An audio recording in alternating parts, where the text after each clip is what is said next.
इस बर्फ से ढकी हुई दुनिया में जहाँ हर चीज चुप सी थी और हवा भी धीरे से सांस लेती थी, वहाँ एक फेरी रहती थी जिसका नाम पेरीविंकल था।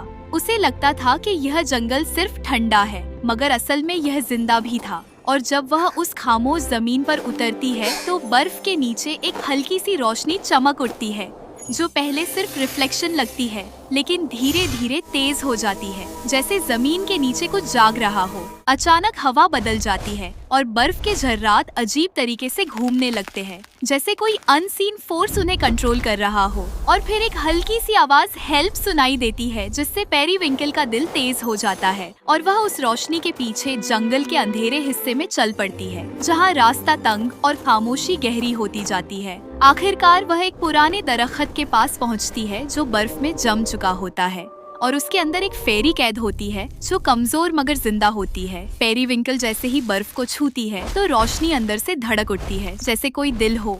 वह अपनी मैजिक रिलीजेस करती है तो बर्फ में क्रैक्स आने लगते हैं, मगर अचानक एक जोर का झटका उसे पीछे धकेल देता है और स्नोस्टॉर्म उठ जाता है। अंधेरी एनर्जी उसे रोकने की कोशिश करती है और हर चीज अनस्टेबल हो जाती है, जहाँ रोशनी कभी बढ़ती कभी गिरती है। लेकिन पेरीविंकल हिम्मत नहीं हारती और आंखें बंद करके अपनी पूरी पावर फोकस करती है, और फिर सब कुछ खामोश हो जाता है। हवा रुक जाती है और बर्फ स्टैटिक हो जाती है, जब उसके अंदर से एक नई रोशनी उभरती है जो ब्लू और गोल्ड का बैलेंस होती है, और डार्कनेस पीछे हट जाती है। बर्फ पिघलने लगती है और दरख्त टूट जाता है, जिससे वह फेरी आजाद हो जाती है, जिसका नाम लिरिया होता है। जंगल वापस रोशन और जिंदा हो जाता है, मगर अब पहले जैसा नहीं होता।